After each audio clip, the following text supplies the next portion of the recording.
Hello everyone and welcome to another It's My Natural Colour Q&A video. This one is really important. As you guys know, I just recently unboxed a brand new MacBook Pro and I video documented the whole thing, unboxing and first impressions, and there's still a lot more videos to come on that machine. But what happens when you get a new system is it sparks up comments, comments in the comment section. People in the comment section getting really some people are getting agitated and having little arguments about, what's better, and you've got Windows versus Mac and all this awesome stuff. And it's great just to see people getting so passionate about their technology. Of course, a lot of people say you could have got this for your money, which is this particular Windows-based laptop which has better specifications for the money, etc, etc. You could have got this, you could have got that. But the basic thing is the same. A lot of people disagree with the purchase you make, and in this video it's not specifically going to be about the MacBook Pro at all. It's more to do with why I use Macs, because I have had a lot of specific questions. If money is such a big deal, then why do I use Macs? It's a very good question, and I'm going to answer it today. So starting right back at the beginning then, I've used Macs as my main machine since about 2007, so I was about 13 years old. We're talking 7 years ago. I got my white MacBook, maybe 6 years ago, can't quite remember when I got it. But then, I made the switch. Now, I don't really class it as I made the switch because I didn't do anything fully productive on a Windows PC before I got a Mac.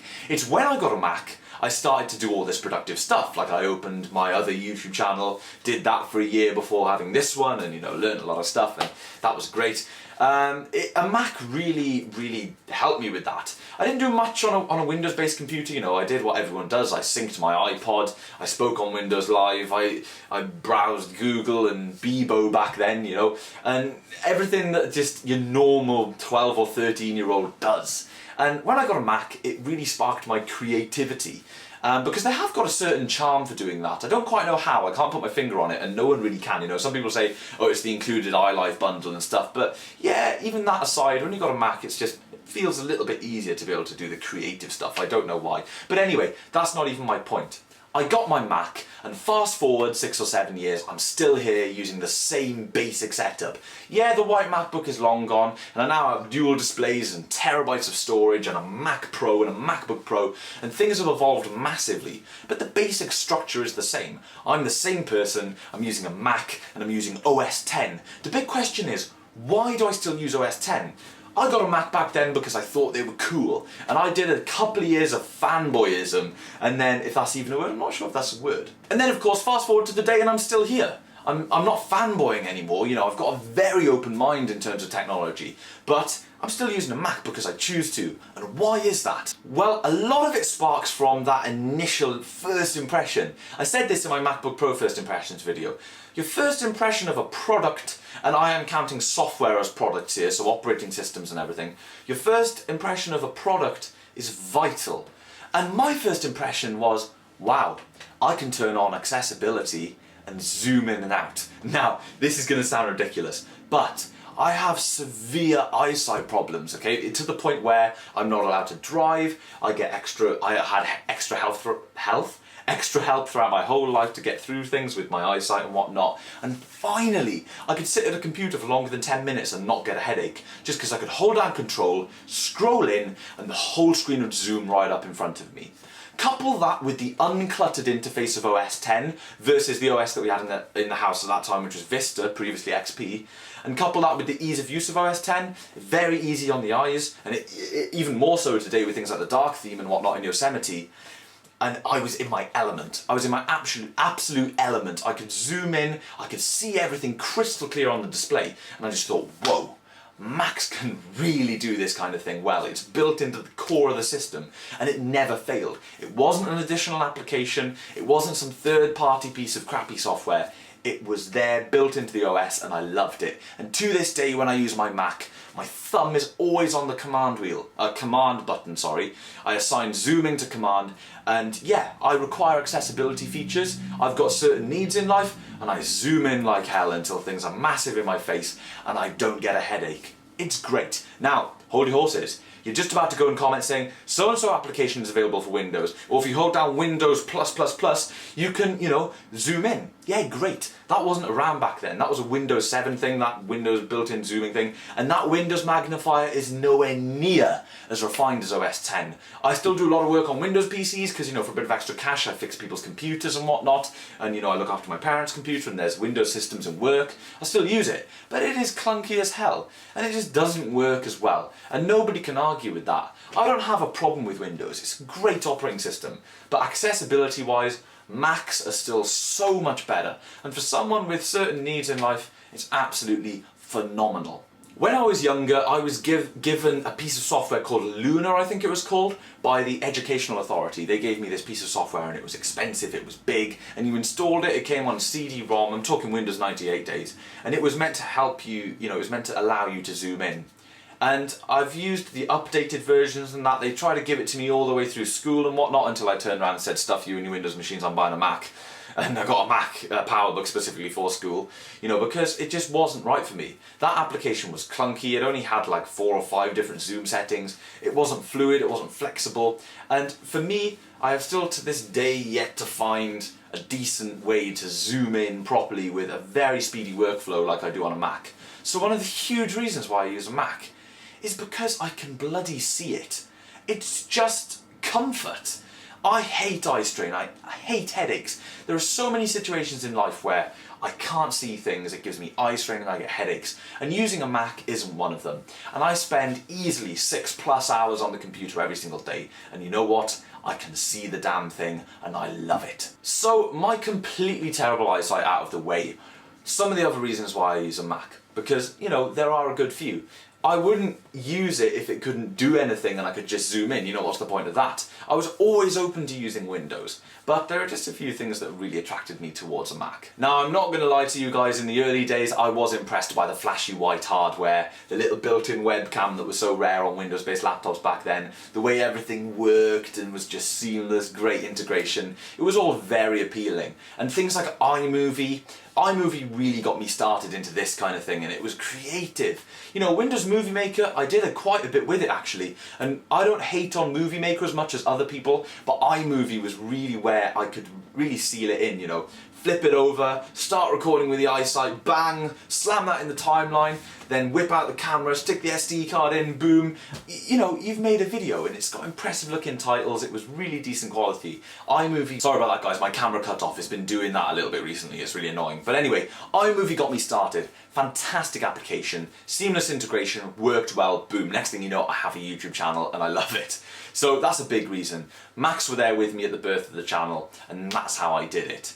So it wasn't long before I started to buy things like Power Macs, tinker around with them, because that was my technical side coming out, you know, this lust and want to fiddle with technology and specifically computers. And yeah, I could have done that in the Windows world, and I did. I've fiddled with Windows PCs for as long as I've been fiddling with Macs, but of course, when I sit down in the night to read emails, or to edit a video, or to even watch something on YouTube, I sit at a Mac. And I just do, that's what it is. So I think another reason why I still use a Mac is because I've been using one for so long now. Not only am I used to it, but I can actually do things that I find super easy on here. I can sit in front of a Windows PC and I don't know how to do it. Like someone asked me something the other day, someone popped me up on Facebook to ask me something, how do I do so and so on Windows? And I thought to myself, I was like, I can barely do anything on Windows anymore. The only time I use Windows myself is when I play games. And you know, installing games and running them and playing them isn't exactly the hardest thing in the world.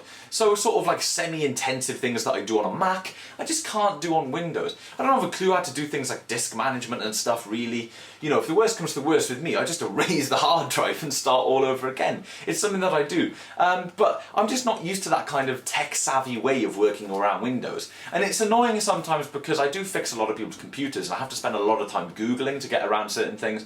But hey, it could be a lot worse. It's not a big deal, and I haven't really got the time or the energy to learn all the stuff that I know on a Mac and learn it on Windows. So of course, all of these little points aside, fast forwarding to right here, right now, and going into the future, I'm still using a Mac. Why? Because everything I do and everything I own works with it. And it would be ridiculous for me to go out and buy a Windows-based laptop for all of my portable needs when I want to edit videos and stuff on the road. I've been using Final Cut now for years. I used iMovie, now I use Final Cut. I've never used anything else. And if I take a Windows laptop on the road, all of a sudden I can't use Final Cut. And you know, that's a massive chunk. 5 videos a week, I spend a lot of time in Final Cut. Yeah, I'm not doing amazing fancy titles and sometimes my videos look pretty crappy, but you know, I've still got to edit the damn things. And it's a Mac on the road. Even simple things like workflow, email workflow. I have my email client, which is just mail on the Mac, and I've been using that since I got a Mac. I haven't used Gmail in the browser since ever, really. Only when, you know, if I'm pushed and I don't have a laptop with me and, you know, I'm using someone else's computer and I need to urgently get to an email, but we cover that kind of thing on our smartphones and tablets today anyway, so it's no big deal. What I'm trying to say is, guys, it's a little bit like moving into a house. You know, you've moved into your house, you put all your furniture in there, you're paying all your bills and everything's going great. You wouldn't suddenly turn around and go, all right, I'm going to spend every night, you know, sleeping in that house over there with my friends and leave all of your possessions and your workflow and everything over here. It's just not done. Terrible analogy. But I use a Mac, everything is on it, and I love it. So one slight point, of course, people did say you could get a high-end laptop and Hackintosh it. For me, that was kind of out of the question because, like I said, I rely on this stuff for work. I need it to work. I need to be able to push a power button, bing, desktop up, no worries. If something goes wrong, ring ring, phone Apple, yo, there's something wrong with my computer, or better still, just jump on the bus and then jump on the train, take it to the Apple store and say, look, sort it out. If you have a Hackintosh, you can't really do that. And yeah, my MacBook Pro, no upgradable RAM, not really upgradable storage, you can't take out the battery, blah, blah, blah. But do you know what? In the state that it's in at the moment, it works. And I really, really enjoy using it. I've had it for a little while now, a few days, and it's been rock solid. Touch wood. So this Q&A has been a little bit all over the place, you know, why do I use Macs? It's kind of hard to pinpoint why you use something, but I want everyone to remember that I'm not a fanboy and I'm open-minded. I use Windows and, you know, I've got a lot of different Windows videos on my channel, you know, I use it for gaming and stuff, but Mac is my platform and I really enjoy it. Also, I'd like to thank a lot of tech people on YouTube, a lot of people that comment on the videos, because the Windows versus Mac thing seems to have kind of not died down, but people seem to be a little more accepting of the Mac user in general now. I've noticed a little bit less of frustration towards Mac users in the past in the past year maybe year or two. So that's great, because a few years ago, you know, around 2010, 2011 YouTube time, the comments were just slammed, and now I think things are all a little bit more calmed down and sensible, or maybe I'm just getting immune to them and I haven't noticed them, but still. That's my reasoning. I hope it's been clear enough for you guys. And of course, it's winter. The sun is going down as I'm speaking. So if I speak anymore, you probably won't be able to see me. So a huge thank you to everyone for watching this video. If you have any more Q&A ideas, please feel free to post them. What I tend to do is see all of the popular questions and try and consolidate them into one big question, like, why do you use a Mac? And you know, I feel that the people that are giving me advice on buying particular Windows machines, they need to have this answer as well, because hey, I'm a Mac user, and until Apple really screw up OS X, I'm probably not going to switch. And you know, even switching is kind of a stupid term to me, because you use that for this, you use that for that, I'm happy with Windows for this, I'm happy with Mac for that. It's great, it does what it does, and hey, it works. Plus, when I get behind that, you know, mouse and keyboard, I know exactly what I'm doing. Whereas when I sit behind a PC, I'm a complete chump. So, you know, yeah. Time is money, especially since doing 5 videos a week. So guys, huge thank you for watching. Hope you've enjoyed this one. Of course, I will catch you in tomorrow's video.